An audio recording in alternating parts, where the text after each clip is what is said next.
അർജുൻ സ്കൂളിൽ നിന്ന് വന്നപ്പോൾ കണ്ട ഇമെയിൽ അവൻ തുറന്നു നോക്കി. അവന്റെ കണ്ണുകൾ സന്തോഷം കൊണ്ട് നിറഞ്ഞു.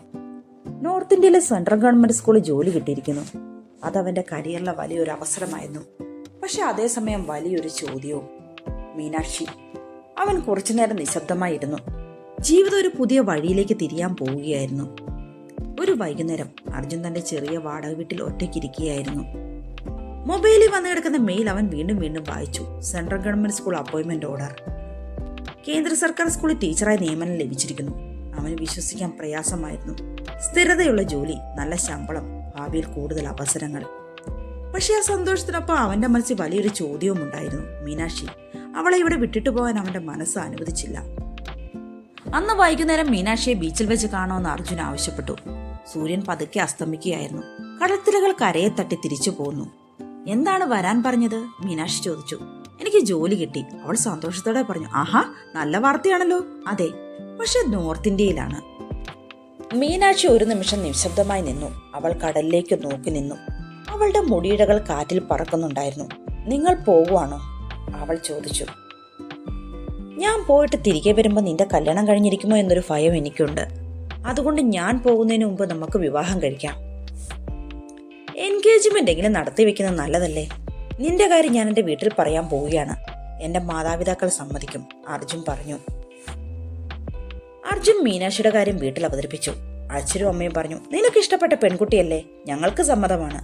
മീനാക്ഷിയുടെ വീട്ടിലും വിവാഹക്കാര്യം അവതരിപ്പിച്ചു. മീനാക്ഷിയുടെ കുടുംബം കുറച്ച് യാഥാസ്ഥിതികരായിരുന്നു. ആദ്യമൊന്നും വിവാഹത്തിന് താല്പര്യം കാണിക്കാത്തവർ പിന്നീട് സമ്മതം മൂളി. രണ്ടുപേരും 2 സ്റ്റേറ്റിലുള്ളവരും 2 ജാതിയിലുള്ളവരുമായിരുന്നു. അത് മീനാക്ഷിയുടെ വീട്ടുകാർക്ക് വലിയൊരു പ്രശ്നമായിരുന്നു. അങ്ങനെ കല്യാണം തീരുമാനിക്കുന്നു. അർജുൻ കല്യാണത്തിന് ആവശ്യമായ എല്ലാ സാധനങ്ങളും വാങ്ങി. അർജുന്റെ കൂട്ടുകാർ അവനെ കളിയാക്കിക്കൊണ്ടേയിരുന്നു. നീ വലിയ റൊമാൻറ്റിക് ആണല്ലോ, അവൻ ചിരിയോടെ പറഞ്ഞു. ഇപ്പോൾ എന്റെ മനസ്സിൽ ഒരു സ്വപ്നം മാത്രമേ ഉള്ളൂ, സ്നേഹിച്ച പെണ്ണിനെ കല്യാണം കഴിച്ച് സുഖമായി ജീവിക്കുക. വിവാഹത്തോടടുത്തപ്പോൾ 2 കുടുംബങ്ങളും വളരെയധികം തിരക്കിലായി. ബന്ധുക്കളെല്ലാവരും എത്താൻ തുടങ്ങി. വീട്ടിൽ പാട്ടും ചിരിയും നിറഞ്ഞു. അർജുന്റെ കുടുംബക്കാരും സുഹൃത്തുക്കളും എല്ലാവരും തമിഴ്നാട്ടിലെ മീനാക്ഷിയുടെ വീട്ടിലെത്തി. മീനാക്ഷിയും വളരെ സന്തോഷവതിയായിരുന്നു. അവൾ അർജുനോട് പറഞ്ഞു, ഇത്ര വേഗം നമ്മുടെ ജീവിതം മാറുമെന്ന് കരുതിയില്ല. അവൻ പറഞ്ഞു, ഇത് തുടക്കം മാത്രമാണ്. വിവാഹത്തിന് ദിവസം വീട്ടിൽ വലിയ തിരക്കായിരുന്നു. കുറെ പേർ അടുക്കളയിൽ ഭക്ഷണം തയ്യാറാക്കുന്നതിന്റെ തിരക്കിലായിരുന്നു. വീട്ടുമുറ്റത്തിരുന്ന് ബന്ധുക്കൾ എല്ലാവരും സംസാരിക്കുകയാണ്. മീനാക്ഷിയുടെ അച്ഛൻ സുബ്രഹ്മണ്യൻ അവിടെ വരുന്ന ആളുകളോട് സംസാരിക്കുകയായിരുന്നു. പെട്ടെന്ന് അദ്ദേഹം വിയർക്കാൻ തുടങ്ങി. എനിക്ക് തല ചുറ്റുന്നു എന്ന് പറഞ്ഞ് താഴേക്ക് തളർന്നു വീണു. അവിടെ നിന്നവർ എല്ലാവരും ഭയപ്പെട്ടു. എല്ലാവരും ഉടനെ തന്നെ അദ്ദേഹത്തെ ആശുപത്രിയിലേക്ക് കൊണ്ടുപോയി. അർജുനും മീനാക്ഷിയും അദ്ദേഹത്തിനൊപ്പം ഹോസ്പിറ്റലിലേക്ക് പോയി. ഹോസ്പിറ്റലിൽ ചെന്ന് കഴിഞ്ഞപ്പോൾ അവൾ ചോദിച്ചു, എന്റെ അപ്പായിക്ക് ഒന്നും സംഭവിക്കില്ലല്ലോ? അർജുൻ കൈ പിടിച്ചു പറഞ്ഞു, ഒന്നും സംഭവിക്കില്ല. പക്ഷെ ആശുപത്രിയിൽ വെച്ച് ഡോക്ടർ പറഞ്ഞ വാക്കുകൾ എല്ലാവരെയും നിശബ്ദരാക്കി. V R sorry. അപ്പ ഇനി ഇല്ല എന്നുള്ള കാര്യം ഉൾക്കൊള്ളാൻ മീനാക്ഷിക്ക് കഴിഞ്ഞിരുന്നില്ല. ആ നിമിഷം മീനാക്ഷിയുടെ ലോകം തകർന്നു. അവൾ അപ്പാടെ സമയം ഇരുന്ന് പൊട്ടിക്കരഞ്ഞു. അവളെ എന്തു പറഞ്ഞ് ആശ്വസിപ്പിക്കണമെന്നറിയാതെ അർജുൻ വലഞ്ഞു. അർജുൻ അവളുടെ പക്കൽ നിശബ്ദമായി നിന്നു. ആ സന്തോഷം നിറഞ്ഞ വീട്ടിൽ ഇപ്പൊ ദുഃഖം കളിയാടി. ആശുപത്രിയുടെ ചെറിയ ഇടനാഴിയിൽ മീനാക്ഷി നിശബ്ദമായി ഇരിക്കുകയായിരുന്നു. അവളുടെ മുന്നിൽ അച്ഛന്റെ ശരീരം ഇപ്പോൾ നിശ്ചലമായി കിടക്കുന്നു. ഇന്നലെ വരെ ചിരിച്ചുകൊണ്ട് വീട്ടിൽ കൂടി നടന്നിരുന്ന അച്ഛൻ. അവളുടെ കണ്ണുകളിൽ കണ്ണുനീർ നിറഞ്ഞു. അപ്പാ, അവൾ പതുക്കെ വിളിച്ചു. പക്ഷെ മറുപടി ഒന്നുമില്ല. ആ നിമിഷം അവളുടെ ജീവിതത്തിൽ വലിയൊരു ശൂന്യതയുണ്ടായി. വീട് മുഴുവൻ ദുഃഖം നിറഞ്ഞിരുന്നു. സുബ്രഹ്മണ്യന്റെ മരണാനന്തര ചടങ്ങുകളെല്ലാം മീനാക്ഷിയുടെ സഹോദരൻ കാർത്തിക്കാണ് ചെയ്തത്. എന്നാൽ കൂടുതൽ സമയം കാർത്തിക് അസ്വസ്ഥനായി കാണപ്പെട്ടു. ആ സമയമെല്ലാം അവിടെ ഏറ്റവും കൂടുതൽ ഉത്തരവാദിത്തം കാണിച്ചത് അർജുനായിരുന്നു. അർജുന്റെ പ്രവൃത്തികളെല്ലാം കണ്ട് അവിടെ കൂടി നിന്നവർ പറയുന്നുണ്ടായിരുന്നു, ഇവൻ നല്ലൊരു മരുമകനായിരിക്കുമെന്ന്. സുബ്രഹ്മണ്യത്തിന്റെ അവസാന ചടങ്ങുകൾ കഴിഞ്ഞതിന് ശേഷം വീട് വീണ്ടും നിശബ്ദമായി. വിവാഹത്തിനായി ഒരുക്കിയിരിക്കുന്ന അലങ്കാരങ്ങളെല്ലാം നീക്കം ചെയ്തു. വീട്ടിൽ പാട്ടും ചിരിയും എല്ലാം നിറഞ്ഞ സ്ഥലം ഇപ്പോൾ ശൂന്യമായി. വിവാഹം മാറ്റിവെക്കാൻ തീരുമാനിച്ചു. അർജുൻ മീനാക്ഷിയുടെ കൈ പിടിച്ചിട്ട് പറഞ്ഞു, നീ സമാധാനമായിരിക്കണം. നിന്നെ എങ്ങനെ ആശ്വസിപ്പിക്കണമെന്ന് എനിക്കറിയില്ല. ചടങ്ങുകളെല്ലാം കഴിഞ്ഞതിന് ശേഷം അർജുന്റെ കുടുംബം കേരളത്തിലേക്ക് തിരികെ പോകുന്നു. കുറച്ചു ദിവസങ്ങൾ കഴിഞ്ഞപ്പോൾ അർജുൻ പുതിയ ജോലിക്കായി നോർത്ത് ഇന്ത്യയിലെ ഉത്തർപ്രദേശിലേക്ക് പോയി. പോകുന്നതിന് മുമ്പ് അവൻ മീനാക്ഷിയെ വന്ന് വീണ്ടും കണ്ടു. അവൾ അപ്പോഴും ദുഃഖത്തിലായിരുന്നു. അവൻ അരികിലുള്ളപ്പോഴെല്ലാം അവൾക്ക് സന്തോഷമായിരുന്നു. ഇനി അവധി കിട്ടുമ്പോൾ നിന്നെ കാണാൻ വരാമെന്ന് പറഞ്ഞിട്ട് അവൻ മടങ്ങുന്നു. അവരുടെ ഇടയിൽ ഇപ്പോൾ ആയിരക്കണക്കിന് കിലോമീറ്ററിന്റെ ദൂരമുണ്ടായിരുന്നു. പക്ഷെ അവരുടെ പ്രണയം എല്ലായ്പ്പോഴും ശക്തമായിരുന്നു. പുതിയ സ്കൂളിൽ അവന് കുറെ സൗഹൃദങ്ങൾ കിട്ടി. തമാശക്കായിട്ടാണെങ്കിലും അവന്റെ കല്യാണം മുടങ്ങിയതിന്റെ പേര് സുഹൃത്തുക്കൾ അവനെ കളിയാക്കുമായിരുന്നു. അപ്പോഴൊക്കെ അവൻ ചെറുപുഞ്ചിരിയോടെ അവന്റെ വേദന ഉള്ളിൽ ഒതുക്കുമായിരുന്നു. എങ്കിലും അവൻ വിശ്വസിച്ചു, എന്നെങ്കിലും മീനാക്ഷിയെ താൻ കല്യാണം കഴിക്കുമെന്ന്.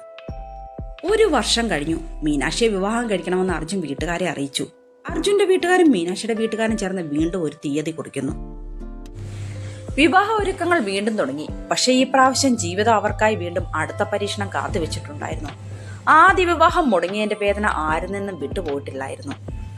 ഇപ്പോൾ വീണ്ടും അർജുന്റെയും മീനാക്ഷിയുടെയും വിവാഹം ലളിതമായി നടത്തുന്നതിലേക്ക് കാര്യങ്ങൾ എത്തിച്ചേർന്നിരിക്കുന്നു. അർജുനും മീനാക്ഷിക്ക് നല്ല ടെൻഷൻ ഉണ്ടായിരുന്നു. മീനാക്ഷിയുടെ അമ്മയ്ക്ക് ആശങ്കയായിരുന്നു, ഇത്ര പെട്ടെന്ന് വിവാഹം നടത്തേണ്ട ആവശ്യമുണ്ടോ എന്ന്. മറ്റുള്ളവർ പറഞ്ഞു കൊടുത്തു, എന്തായാലും വിവാഹ നിശ്ചയം കഴിഞ്ഞതല്ലേ, ഇനി കല്യാണം വേണ്ടെന്ന് വെക്കേണ്ട എന്ന്. കല്യാണത്തിന് തലേദിവസം അർജുനും മീനാക്ഷിയുടെ അമ്മാവനുമായി ചെറിയ വാക്കുതർക്കം ഉണ്ടാകുന്നു. ആ വാക്കുതർക്കം പതിയെ മുറുകി ചെറിയ കയ്യാങ്കളിയിലെത്തുന്നു. ഈ സമയം അവിടെ എത്തുന്ന മീനാക്ഷിയുടെ സഹോദരൻ കാർത്തിക് അർജുനെ അടിക്കുന്നു. പിടിച്ചു മാറ്റാനായി ചെന്ന അർജുന്റെ ബന്ധുക്കളെയും അടിക്കുന്നു. നീ ചെയ്യുന്നത് ശരിയല്ല എന്ന് പറഞ്ഞ അർജുന്റെ അച്ഛന് നേരെ കാർത്തിക് കയ്യൊങ്ങുന്നു. തന്റെ ബന്ധുക്കളെ കാർത്തിക് അടിച്ചത് അർജുന് സഹിക്കാൻ പറ്റിയില്ല. നീ കാരണമാണ് എന്റെ അച്ഛൻ മരിച്ചത്. 2 ജാതി, 2 മതം, 2 നാട്, ഇതൊന്നും ശരിയല്ല. ഈ സമയത്തെല്ലാം മീനാക്ഷി നിശബ്ദമായി നിൽക്കുകയായിരുന്നു. അവളുടെ മൗനം അവനെ വല്ലാതെ ചൊടിപ്പിച്ചു. അവളുടെ മുഖത്തുണ്ടായ ഭയം കാരണം അവൾ ഒന്നും പറഞ്ഞില്ല. അവളുടെ അമ്മയും ഒന്നും പറഞ്ഞില്ല. ആ മൗനം അർജുന്റെ ഹൃദയത്തെ വളരെയധികം വേദനിപ്പിച്ചു. വിവാഹത്തിന് തയ്യാറായിരുന്ന ആ വീട്ടിൽ വീണ്ടും നിശബ്ദത തളം കെട്ടി.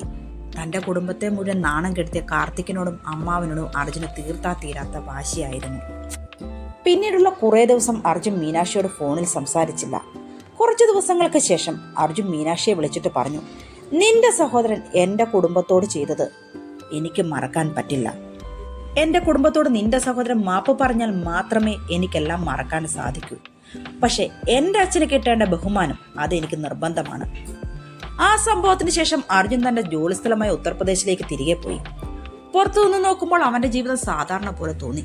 സ്കൂളിൽ ക്ലാസ്സുകൾ എടുക്കുന്നു, കുട്ടികളും സഹപ്രവർത്തകരുമായി ചിരിച്ച് സന്തോഷിക്കുന്നു. കാണുന്നവർ എല്ലാവരും ഓർക്കും അവൻ വളരെ ഹാപ്പിയാണെന്ന്. പക്ഷെ രാത്രികളിൽ അവന്റെ മനസ്സ് ശൂന്യമായിരുന്നു. ഒരു ചെറിയ മുറിയിൽ ഒറ്റയ്ക്കിരിക്കുമ്പോൾ അവന്റെ ഓർമ്മകളിൽ വീണ്ടും വീണ്ടും വരുന്നത് മീനാക്ഷിയുടെ മുഖം മാത്രം. ബീച്ച്, സിനിമ കാണാൻ പോയ ദിവസം, നിന്നോട് സ്നേഹമാണെന്ന് പറഞ്ഞ നിമിഷം, അവയെല്ലാം ഇപ്പോൾ ദൂരെയുള്ളൊരു സ്വപ്നം പോലെ. മീനാക്ഷി ഇടയ്ക്കിടെ അർജുനെ വിളിക്കുമായിരുന്നു. പക്ഷെ അവരുടെ സംസാരം ഇപ്പോൾ ഔപചാരികമായിരുന്നു. എന്തുണ്ട് വിശേഷം, സുഖമായിരിക്കുന്നു, അമ്മയ്ക്ക് സുഖമാണോ, ഇങ്ങനെ പോകുന്നു സംസാരം. അവർക്കിടയിൽ ഒരിക്കലുണ്ടായിരുന്ന ആ സന്തോഷവും ചിരിയൊന്നും ഇപ്പോൾ ഇല്ല. ഒരു ദിവസം അർജുൻ ചോദിച്ചു, നമ്മൾ എത്ര കാലം ഇങ്ങനെ സംസാരിക്കും? അവൾ മിണ്ടാതെ നിന്നു. അവൻ വീണ്ടും പറഞ്ഞു, നിന്റെ സഹോദരൻ എന്റെ കുടുംബത്തോട് മാപ്പ് പറഞ്ഞാൽ ഞാൻ വരാം, അന്ന് തന്നെ ഞാൻ വരും. അവൾ ഒന്നും പറഞ്ഞില്ല. അങ്ങനെ ചില മാസങ്ങൾ കടന്നുപോയി. മീനാക്ഷി അർജുനെ വിളിച്ചു. അവളുടെ ശബ്ദം അല്പം വിറയാർന്നതായിരുന്നു. അർജുൻ, നമുക്കൊന്ന് സംസാരിക്കണം.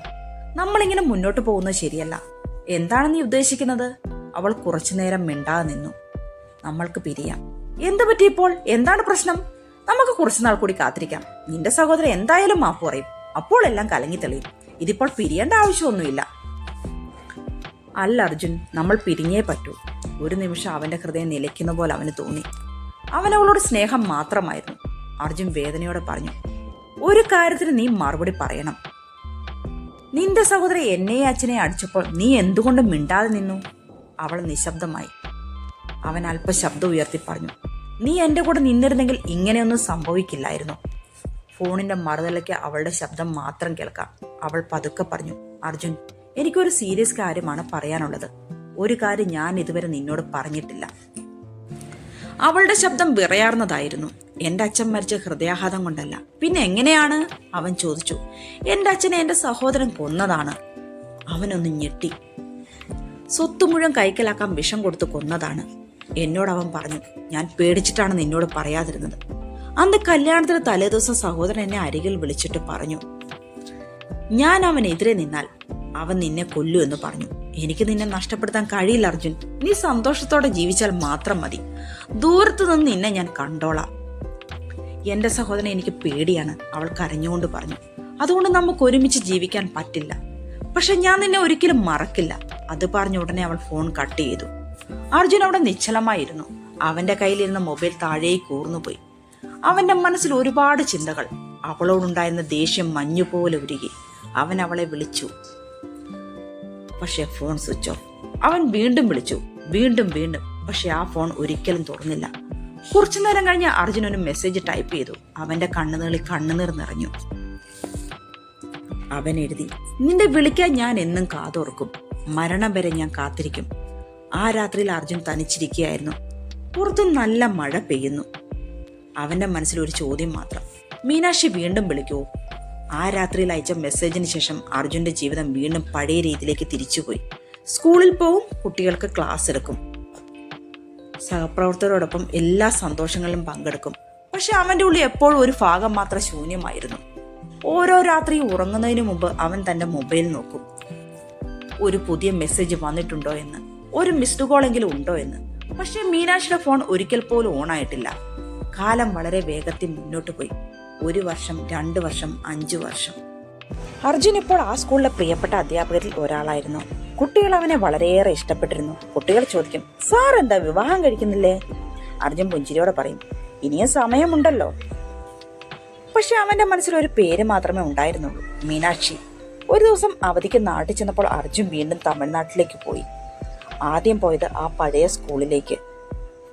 അവിടെ ഇപ്പോഴും ആ വലിയ മരങ്ങളും വലിയ മൈതാനവും അതുപോലെ തന്നെ ഉണ്ടായിരുന്നു. അവൻ പതുക്കെ മൈതാനത്തിലേക്ക് നടന്നു. ഒരിക്കൽ മീനാക്ഷി കുട്ടികൾക്ക് യോഗ പഠിപ്പിച്ചിരുന്ന സ്ഥലം. അവന്റെ മനസ്സിൽ ആദ്യ കണ്ടുമുട്ടന്റെ ഓർമ്മകൾ കടന്നു വന്നു. പുതിയ ടീച്ചറാണോ? ആ ശബ്ദം വീണ്ടും കേൾക്കുന്നത് പോലെ തോന്നി. അവനൊരു നിമിഷം കണ്ണുകൾ അടച്ചു. അതിനുശേഷം അർജുൻ അവർ ഒരുമിച്ച് പോയിരുന്ന ബീച്ചിലേക്ക് പോയി. സൂര്യൻ അസ്തമിക്കുകയായിരുന്നു. അവൻ പതുക്കെ മണലിയിരുന്നു. തിരകളെല്ലാം കരയിലേക്ക് അടിക്കുന്നു. അർജുൻ ഓർത്തു, നമ്മുടെ ജീവിതവും കടൽ പോലെ മുന്നോട്ട് പോകണം. മീനാക്ഷി പറഞ്ഞ വാക്കുകൾ. അവന്റെ കണ്ണുകളിൽ കണ്ണുനീർ നിറഞ്ഞു. അർജുൻ തന്റെ മൊബൈൽ എടുത്തു. വർഷങ്ങളായി അവൻ ആ പഴയ നമ്പർ ഡിലീറ്റ് ചെയ്തിരുന്നില്ല. അർജുൻ വീണ്ടും വീണ്ടും ആ നമ്പർ നോക്കി. ഒരു നിമിഷം അവൻ ചിന്തിച്ചു, വീണ്ടും അവൾ എന്നെ വിളിക്കുമോ? ഇന്നും ആ പ്രതീക്ഷ അർജുന്റെ മനസ്സിൽ ജീവിക്കുന്നു. സൂര്യൻ പതുക്കെ കടലിന് പിന്നിലേക്ക് മറഞ്ഞു. ആകാശം ഓറഞ്ച് നിറമായി. അവൻ പതുക്കെ എഴുന്നേറ്റു. കടലിലേക്ക് നോക്കി നിന്നു. അവന്റെ മുഖത്തൊരു ചെറു ചിരി കാണാം. അവനറിയാം, ജീവിതത്തിൽ ചില പ്രണയങ്ങൾക്ക് അവസാനം ഉണ്ടാവില്ല, കാത്തിരിപ്പ് മാത്രം ഉണ്ടായിരിക്കും. അവൻ തന്റെ മൊബൈലിലേക്ക് വീണ്ടും നോക്കി. സ്ക്രീനിൽ ഇപ്പോഴും ആ പഴയ മെസ്സേജ് കാണാം. നിന്റെ വിളിക്കായി ഞാൻ എന്നും കാതോർക്കും, മരണം വരെ ഞാൻ കാത്തിരിക്കും. കടൽക്കാറ്റ് ശക്തമായി വീശി. ആകാശം ഇരുണ്ടു. അർജുൻ അവിടെ നിൽക്കുകയായിരുന്നു. വീണ്ടും ഒരിക്കൽ കൂടി ഫോൺ ബെല്ലടിക്കുമെന്നുള്ള പ്രതീക്ഷയിൽ, എന്തെങ്കിലും ഒരു മെസ്സേജ് തേടി വരുമെന്നുള്ള പ്രതീക്ഷയിൽ അവൻ ആ കടലിലേക്ക് നോക്കിയിരുന്നു.